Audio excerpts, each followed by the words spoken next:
Thank you so much for having me. I must say there's nothing quite as intimidating as being asked to talk about beauty to a room full of beautiful women, so bear with me. So for those of you who maybe aren't as familiar with Verily, as she mentioned, we're a lifestyle website, and we're really dedicated to celebrating women and to be the best versions of themselves and no one else. And from the very beginning, one of the key ideas that we had was that we knew that the media we consume and the images that we look at every day, on billboards and magazines and advertisements, they affect the way that we view ourselves and how we view other women. And so we thought, what if we could actually show other women, just how beautiful they are by putting girls who look kind of like you, who maybe have, the little bit of a quirk, they're a little bit more diverse than what you usually see in a magazine. And maybe that could help women to own their beauty, to heal, and to share their wonderful gift with the world. Now, that makes it kind of sound like we had the whole accepting our beauty thing down when we got started, and I am here to tell you that is not true. And nothing made me laugh a little bit more than when the sisters first sent me an email to say, would you speak about beauty? My first thought was like, I am so the wrong person to talk about this. So when we first got started with Verily, we had created a teaser issue, and we went down to DC to talk to some journalists. And one of the journalists there wrote an article about us. And she's praising how we're like the anti-Cosmo, and this is so good for women. And it's not that they're not even frumpy women. They're really great. And she says of my co-founder Janet, she's tall and beautiful. And Kara, she worked on Wall Street. Which I was kind of like, wait a second. So certainly, if anybody who's ever met Janet, she is actually a beautiful, beautiful woman inside and out. And even though I feel kind of silly saying that it kind of hurt my feelings at the time, but it did. So I definitely did not have the own your beauty thing down. And it's been a really long journey that I think is still something that even today, it's an up and down. So for me, I think that part of why that was kind of a hard moment for me and why beauty continues to be a difficult topic is that we get a lot of messages growing up. We get messages from media, we get messages from our friends and our family about what it is we're supposed to feel, look like, do with our lives. And for me, I, for whatever reason, just loved magazines growing up. They were just so great. I used to love looking at these girls who were so tall and thin and gorgeous, and wouldn't it be so great if I could wear clothes like them, and maybe my boobs would stop growing and it would be so easy. So obviously I'm still 5'3", I'm still brunette, and that never stopped stopping. So I've had a long time to sort of consider the question, how do we reconcile our desire for beauty with what can seem like sort of impossible beauty standards that we're held to? So I think that there are a lot of ways that we can deal with this, and that the world does deal with this, and I want to address a few of them. So I think one of the ones that happens particularly is a great tendency for Christians can be to actually reject beauty and to say that the physical just doesn't really matter. What really matters is what's on the inside. It's all about the spiritual life. All of that other stuff is just being frivolous and vain. Now, of course we know that our primary goal in life is to love God and to do His will. And the only way to do that is to develop our virtue and to stay away from vices. So certainly, if you're struggling with vanity and pride, I think those are things to definitely take to the confessional. But I think that there can be a little bit of an overemphasis on not caring about how we look. And I would actually posit to say that to reject beauty is to reject God Himself, who is truth, goodness, and beauty. And to reject the importance of the physical world is to turn the whole human experience into a sort of utilitarian exercise, a weighing of the use of a thing only insofar as it contributes to our salvation, which misses the full scope of God's creation. The Catholic philosopher Dietrich von Hildebrand, I think, really beautifully encapsulates this issue in his reflection entitled Beauty in the Light of the Redemption. So he says that some conclude that for Christians, the more important things in the world are the economic, political, and social problems. And he says that they say, in his words, the sick and the poor must be cared for, more important that the sick and poor must be cared for, than it is to hang a beautiful picture someplace or to have the Figaro played brilliantly. He goes on to say that this utilitarianism is by no means in the spirit of the gospel. Certainly, in the light of our eternal salvation, beauty of form is secondary, but this is equally true of economic and social problems. It is rather of consequence to understand that practical and absolute necessity is not the only standard for the value of things. Now, von Hildebrand goes on to explain in this case sort of the ideas about churches and the celebration of the Mass, which I actually think is really helpful here, so I'll just sort of condense it a little bit so I'm not quoting the whole time. But I think that what he is expressing, that what happens in the Mass, the consecration, that is the focus of what should be the wonder when we are attending church. But the thing that people can sometimes forget is that the space in which we are having Mass is equally important. And there was certainly a move in the 20th century away from beautiful churches and away from worrying about the spaces and saying that the beauty of the space didn't matter. But in a really classical understanding of beauty, and particularly in the spaces in which we worship God, is that the space itself is meant to elevate our mind and honor our Lord. Just as we should be having a house that is fitting for the miracle of transubstantiation, we should clean up our houses and make sure that it's decorated to the nines when we're having a party, and we want our guests to feel like they are special. And that is such a thing that is true for all of us in our own personal beauty, not only in the spaces that we inhabit. If we truly believe that we are daughters of God, and we are literally vessels of Him, particularly when we have taken the Eucharist, then I think that we must see ourselves, our worth and our beauty, as a way to honor Him and as places that should be well taken care of.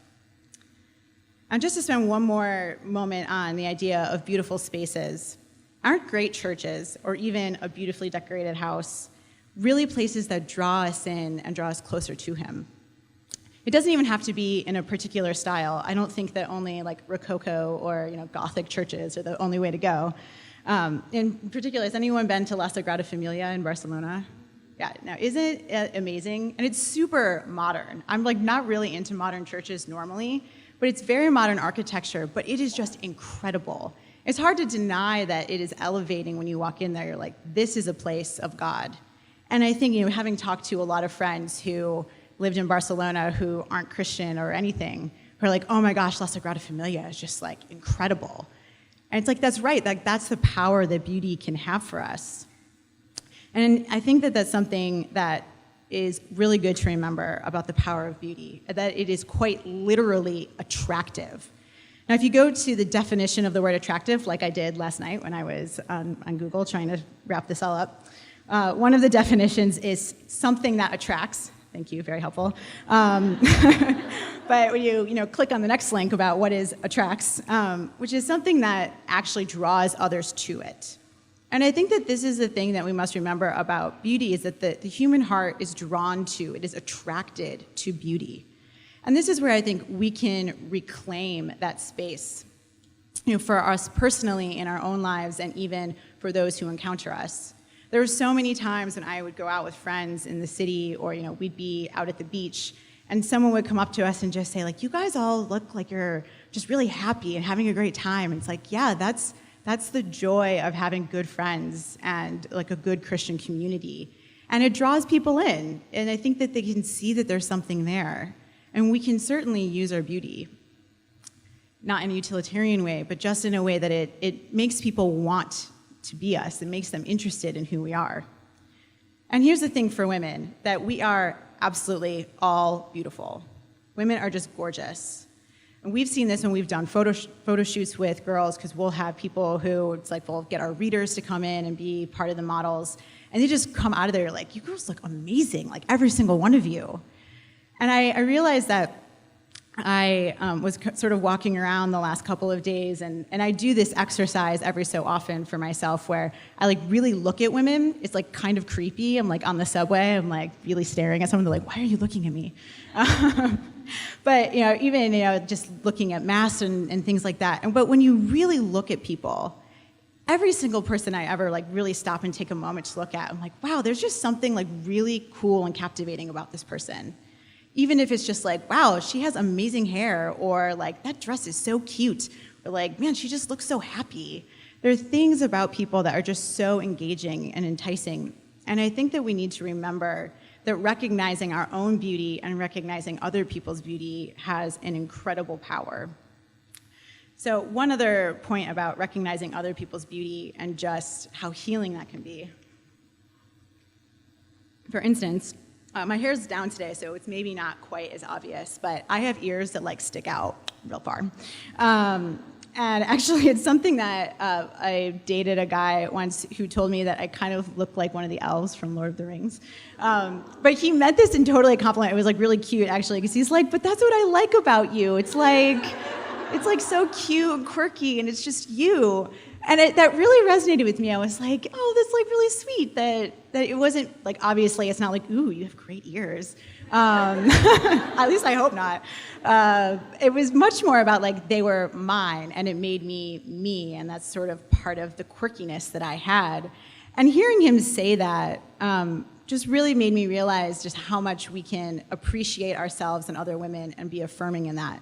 You know, not to be like flippant, like #own it or something, but there's certainly a peace that can come from really internalizing that and accepting the things that we may otherwise not think of as being the things that make us beautiful. Which leads me to the other way that we can look at beauty, aside from a thing that can lead us down, is that we can see it as a gift from God and a way for us to show the world his glory. I'm going to ask you to consider two thoughts. The first thought is that if you're struggling with your own sense of beauty, spend some time with the quote from St. Therese of Lisieux. The splendor of the rose and the whiteness of the lily do not rob the little violet of its scent, nor the daisy of its simple charm. If every tiny flower wanted to be a rose, spring would lose its loveliness. And whenever I have some creeping sense of self-doubt that makes its way in, as it always does for everybody, I think, I first try to pray to see if, perhaps I'm struggling with some vanity or pride, usually the latter. But if it's just me giving in to feeling like I'm not measuring up because I'm not pretty enough, I'm not smart enough, I'm not kind enough, I'm not feminine enough, I'm just not enough. Whatever it is, trust me, I have all those thoughts. I really try to pray to God to say, help me to accept me just as I am. Help me to see that the beauty of someone else doesn't make my beauty any less, that the gifts of someone else don't make my gifts any less, but rather that the two or the group of us all together create a beautiful, wildly popping meadow of wildflowers. Which leads me to my second suggestion, which is to take some time to meditate on the second commandment. And I'll take this exchange from the Gospel of Matthew. Teacher, which is the greatest commandment in the law? Jesus replied, love the Lord with your God with all your heart, with all your soul, and with all your mind. This is the first and greatest commandment. And the second is like it. Love your neighbor as yourself. I'm pretty sure I heard this talk that I'm about to mention by someone else. I'm not going to take any credit for any original thought here. But I think we often treat our neighbors very poorly. And yes, that could be because of some vice of our own. But often it seems to be more because we don't really love ourselves. We don't really see ourselves as God sees us, and we don't really respect and value what it is that we have that's unique. All those self-doubt things I just talked about. How sad would it be if you heard someone else saying those things to you or to someone else? I once heard a little girl say to her mom that she got a bad grade on her test, and so her response at the end was just, oh, I'm so stupid. And I wanted to just sweep in and kind of give this little girl a hug. It's like, a bad grade on a test doesn't mean anything about your intellect in the grand scheme of things. And, a bad hair day doesn't mean that you have bad hair. I think that sometimes our dissatisfaction and our willingness to be influenced by the things that are around us, whether those are the billboards, whether those are the comments that maybe someone who isn't feeling very kind says to us, the reason why it can have such sway with us is because in some ways we believe it about ourselves. And so I try to reframe it to myself, how would I want to talk to someone else if I heard them saying that? What would I tell them to make them feel better about themselves? And ultimately, I think the most powerful reminder that you can have is just to remember that you are a child of God. He made you and loves you and wants you to love others, and he wants to shine through you. Just as a stained glass window makes the light from outside shine in a transformed, beautiful, even attractive manner in a church, we have the opportunity to allow our beauty to draw others in and to see the love of our Lord. I can think of few privileges more precious than that. And certainly, ladies, I can see that every single one of you has that gift.